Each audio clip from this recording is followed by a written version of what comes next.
오늘 우리에게 주실 하나님 말씀은 요한복음 21장 1절에서 7절 말씀입니다.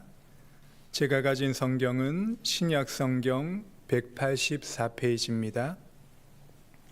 요한복음 21장 1절에서 7절까지 한 절씩 교독하겠습니다.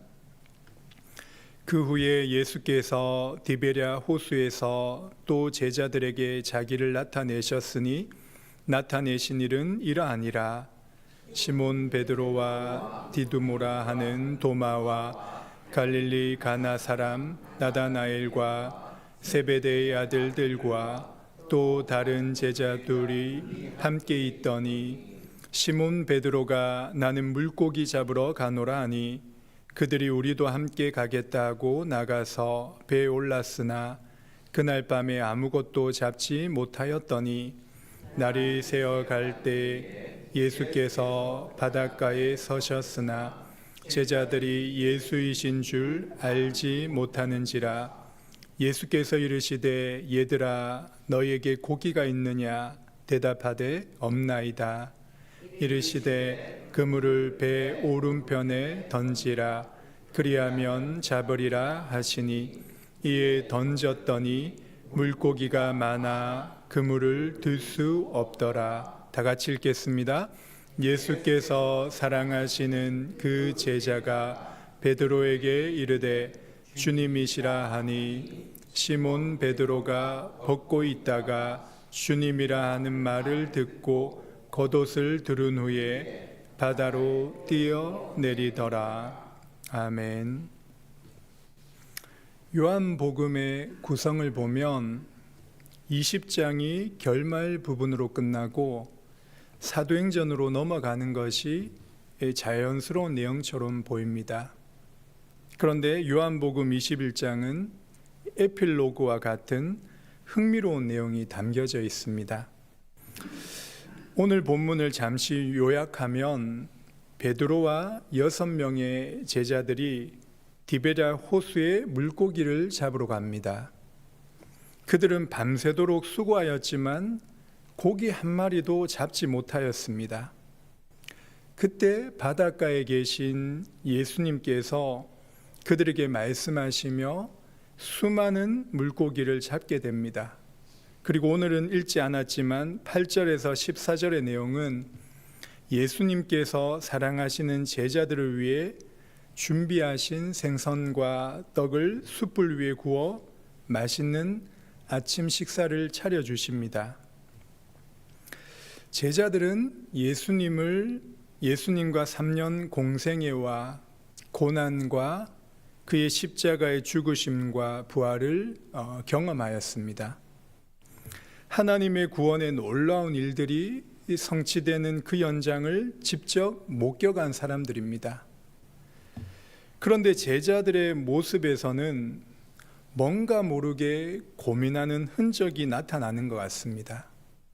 마치도 우리가 주일 예배나 말씀 집회나 수련회나 혹은 단기 선교를 통해서 큰 은혜를 받고 좋을 수 있습니다. 그런데 간혹 삶의 현장에 들어가서 어떻게 살아가야 될지 모르거나 받은 은혜가 온데간데 없는 것처럼 느껴질 때가 있습니다. 제자들은 3년 동안 함께한 주님이 십자가에 죽으시고 부활하셨지만 잠시 나타나셨다가 사라지시고 또 언제 다시 만날지 모르는 기약 없는 기다림 속에 있었습니다. 오늘 본문에서 제자들의 그러한 모습이 잘 드러납니다. 우리 함께 3절의 말씀 같이 읽어보도록 하겠습니다. 3절 말씀입니다. 시작. 시몬 베드로가 나는 물고기 잡으러 가노라 하니 그들이 우리도 함께 가겠다 하고 나가서 배에 올랐으나 그날 밤에 아무것도 잡지 못하였더니. 이 말씀에 대한 다양한 해석들이 있습니다. 일반적으로 베드로의 이러한 행동에서 나쁜 의도는 조금도 발견할 수 없다는 해석입니다. 제자들은 가난하였고 실제적으로 생활에 필요한 것을 얻기 위해 일을 해야만 했습니다. 그래서 과거의 직업이었던 업으로 돌아가서 주님의 일을 감당하기 위해서 기다리고 있었다는 뜻으로 해석을 합니다. 또 다른 해석은 20세기의 최고의 성경신학자 아더 핑크는 이렇게 해석을 합니다. 주님이 그들에게 물고기를 낚으라는 어떠한 명령도 내리신 바가 없으며 제자로 처음 부르실 때 오직 사람을 낚으라고 말씀을 하셨습니다. 그러므로 그들은 옛본성에 따른 행동을 하였다고 할 수 있을 것입니다.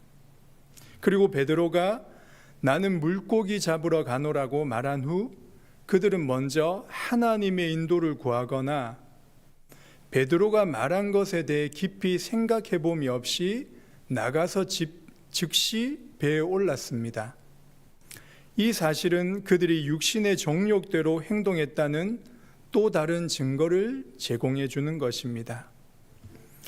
저는 이 말씀을 준비하고 묵상하면서 다른 훌륭한 주석가들의 해석도 일리가 있지만 이 아더 핑크의 해석에 많은 공감을 가졌습니다. 제자들은 부활하신 주님을 만났지만 아마도 마음 깊은 곳에서 주님을 부인하였고 배반한 죄책과 또한 실패의식에 사로잡혀 있었을 것입니다. 과거에 분명히 예수님의 부르심을 받았을 때 배와 그물을 버려두고 주님을 따랐습니다. 그런데 지금의 모습은 마치도 옛사람과 옛생활 방식으로 돌아가는 모습처럼 보입니다. 이것이 바로 우리 안에 여전히 남아있는 죄의 성량, 옛본성을 보여주는 것입니다. 죄는 끊임없이 우리의 옛사람과 옛생활 방식으로 돌아가게 하며 하나님의 은혜와 도우심이 아닌 자신의 힘과 세상의 방식으로 살아가게 하는 것입니다. 눈에 보이지 않는 죄의 역사는 하나님 중심으로 살아야 될 인간에게 자기 중심으로 살아가게 만드는 것입니다. 인간의 존재 목적은 하나님을 영화롭게 하고 그 하나님을 즐거워하는 것입니다. 다시 말해 인간의 삶을 통해 나를 드러내고 나를 즐거워하는 것이 아니라 하나님을 반영하고 비추며 반사하도록 지음을 받은 것이 인간이기 때문입니다. 그런데 죄로 말미암아 인간은 하나님의 자리를 탐하게 되었고 자신의 영광과 자기를 즐겁게 하기 위해 살아가는 것이 인생의 모든 목적이 되었습니다. 죄의 속성은 이처럼 자유하지 못하도록 묶어버리며 이 육신의 종노릇하게 만드는 것입니다. 죄는 하나님이 아닌 자신을 주목하게 되고 자신을 이 우주의 중심으로 두면서 살아가게 만드는 것입니다. 자신과 남들과 비교해서 괜찮으면은 교만해지고 그 교만한 것을 자랑하며 살아가는 것이 인생의 낙인 줄 착각하게 됩니다. 그리고 반대로 남과 비교해서 조금 못한 부분이 생기면은 열등감에 빠져 우울한 감정을 느끼며 살아가게 됩니다. 여기에서 인생의 문제가 발생하고 갈등과 고통이 계속되는 것입니다. 사람들에게 다양한 문제가 있지만 그 문제의 근본은 결국 이 죄로부터 오는 것이고 이 죄의 역사가 다양한 현상으로 나타나는 것뿐입니다. 그런데 복음을 깨닫는 은혜를 받게 되면 그러한 모든 것에서 점점 자유하게 되며 그 자유한 삶을 살아가게 되는 것입니다. 다시 말해 나를 자신을 주목하거나 생각하지 않고 주님을 주목하며 믿으며 바라보게 되는 것입니다. 다른 사람이 나를 어떻게 생각할까라는 판단에 두려워하지 않고 주님과의 관계를 가장 중요하게 생각하는 것입니다. 그래서 나 자신도 나를 쉽게 판단하지 않게 되고 주님의 판단만 바라보고 기다리게 되는 것입니다. 그것이 바로 복음의 능력입니다. 로마서 1장 17절에 이 복음은 모든 믿는 자에게 구원을 주시는 하나님의 능력이 됨이라. 우리의 모든 삶 가운데 이 복음을 깊이 체험하고 누리게 될 때 참된 자유함과 기쁨과 행복을 누리게 되는 것입니다.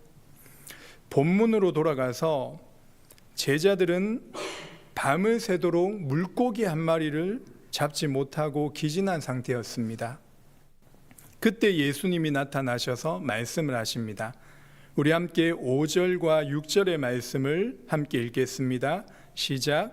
예수께서 이르시되 얘들아 너희에게 고기가 있느냐 대답하되 없나이다. 이르시되 그물을 배 오른편에 던지라. 그리하면 잡으리라 하시니 이에 던졌더니 물고기가 많아 그물을 들 수 없더라. 예수님이 제자들에게 고기가 있느냐라고 물으신 의도가 무엇이겠습니까? 아마도 예수님은 그들의 필요를 채워주시기 전에 그들의 상태, 그들의 실패를 고백하기 위해서입니다. 먼저 그들의 연약함과 부족함을 깨닫게 하셔서 그 필요를 채워주시는 하나님을 알게 하시기 위해서입니다. 전능하신 하나님 앞에서 우리는 아무것도 아니며 아무것도 가지지 않았다는 사실을 인정하고 고백하는 바로 그 자리가 신앙의 시작점이기도 합니다. 그때 6절에 예수님께서 그물을 배 오른편에 던지라 그리하면 잡으리라고 말씀하십니다. 우리의 한계와 연약함을 깨닫고 인정할 때 자신의 생각과 경험을 따르지 않게 되고 주님이 말씀하신 것을 믿고 순종할 수 있게 되는 것입니다. 이 내용은 누가복음 5장에서 예수님이 베드로를 처음 부르시던 장면을 생각나게 합니다. 예수님이 베드로를 부르실 때 베드로의 처음 반응은 어떠했습니까? 누가복음 5장 8절에 시몬 베드로가 이를 보고 예수의 무릎 아래 엎드려 이르되 주여 나를 떠나소서 나는 죄인으로소이다 하니 이것이 처음 예수님을 만난 베드로의 고백이었고 반응이었습니다. 예수님이 행하신 그 놀라운 기적 앞에 하나님의 신성을 체험하여 거룩하신 하나님의 아들의 존전에서 자신의 죄와 더러움을 깨닫게 된 것입니다. 그래서 베드로가 그 두려움에 사로잡혀서 나를 떠나소서 나는 죄인으로소이다라고 고백한 것입니다.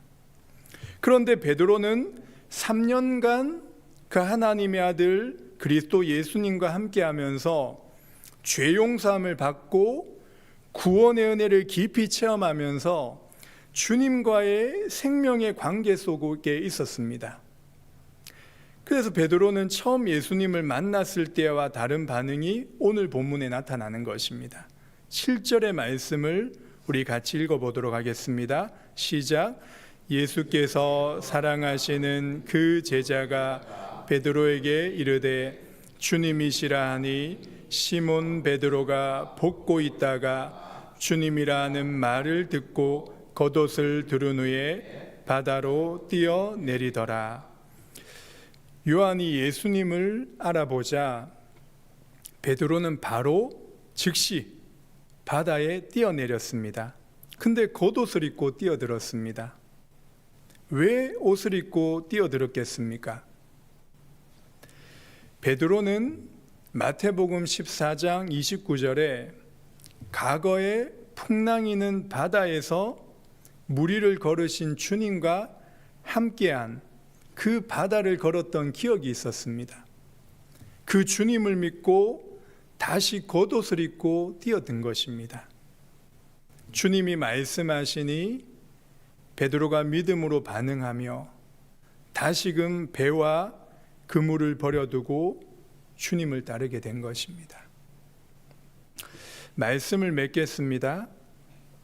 이미 주님이 다 이루신 구원이지만 우리의 삶 속에서는 아직 완성되지 않았습니다. 그렇기 때문에 우리의 평생의 신앙생활 속에서 이미와 아직 사이에서 믿음을 얻어가는 과정 속에 있는 것입니다. 때로는 시행착오를 겪지만 그 모든 일들을 통해서 하나님이 어떠한 분이시며 하나님이 하시는 일이 무엇인지를 알아가고 체험하는 것이 바로 신앙생활의 과정인 것입니다. 우리 신앙생활에 있어서 가장 중요한 것이 믿음일 것입니다. 믿음의 요소가 세 가지가 있는데요. 그것이 바로 지식과 감정과 의지입니다. 지정의라고도 말을 합니다. 성경을 통해서 하나님을 올바르게 하는 객관적인 지식이 필요한 것입니다. 그래서 성경을 바르게 해석하는 신학과 교리가 너무나도 중요한 것이죠. 그리고 그 바른 지식이 우리 마음속에 흘러 들어와서 체험하며 경험하는 감정적인 요소가 필요한 것입니다. 그리고 결국 그 모든 것이 우리의 삶을 변화시키는 의지적인 것으로 나타나게 되는 것입니다. 복음을 바르게 전해주는 교회를 통해서 성경 하나님의 말씀의 바른 지식의 가르침을 받아야 하는 것입니다. 그리고 그 가르침이 성령의 역사를 통해 우리의 마음의 영향을 받아 생각과 우리의 가치관이 변화되어져 가는 것입니다. 그 결과 우리의 삶의 태도와 자세와 행동의 실제적인 삶이 변화되어지는 것입니다. 지금 주님이 우리에게 어떻게 말씀하십니까? 교회를 통해서 증거되는 주일 강단 말씀과 그리고 수요예배 말씀, 새벽예배 말씀을 통해서 우리에게 가장 필요한 생명의 말씀을 전해주고 계십니다. 그 말씀의 은혜를 받아가게 될 때 우리의 생각과 삶의 중심이 점점 하나님의 말씀에 두며 살아가게 되는 것입니다. 그리고 자신을 기뻐하고 즐거워하는 삶에서 점점 주님을 기뻐하고 즐거워하는, 그래서 믿음으로 순종하며 살아갈 수 있는 복된 삶을 살게 되는 것입니다. 사랑하는 성도 여러분, 인생의 주인은 우리 자신이 아닌 주님이심을 인정하며 오늘 기도 시간에 우리 자신의 중심에서 하나님 중심으로 살아갈 수 있도록 은혜와 도우심을 구하시기 바랍니다. 모든 상황과 삶의 현장에서 우리의 생각과 경험이 앞서기보다 주님이 주시는 말씀을 생각하며 순종하며 복음을 깊이 체험하는 복된 하루 되시기를 주님의 이름으로 간절히 기도합니다. 기도하겠습니다. 하나님 아버지, 은혜와 사랑을 진심으로 감사드립니다. 세상과 나는 간 곳 없고 구속한 주만 보이며 믿음으로 살아가게 인도하여 주옵소서. 날마다 우리 중심의 옛사람과 옛삶은 십자가에 못 박게 하시고 그리스도 안에 새 사람으로 살아가는 은혜로 사는 인생이 되게 하옵소서. 복음이 우리의 생각과 마음 깊이 뿌리 내려져서 우리의 삶을 통해 그리스도가 나타나는 복된 삶이 되게 인도하여 주옵소서. 오늘 저녁에 있을 청년부 성경통독 모임을 축복하여 주셔서 청년의 때에 오직 주의 말씀을 마음에 두며 믿음으로 살아가게 인도하여 주옵소서. 또한 청년의 시기에 성경적인 세계관과 바른 교회관이 세워지는 복된 삶으로 인도하여 주옵소서. 감사드리며 예수님의 이름으로 기도합니다. 아멘. 기도하시다가 돌아가시기 바랍니다.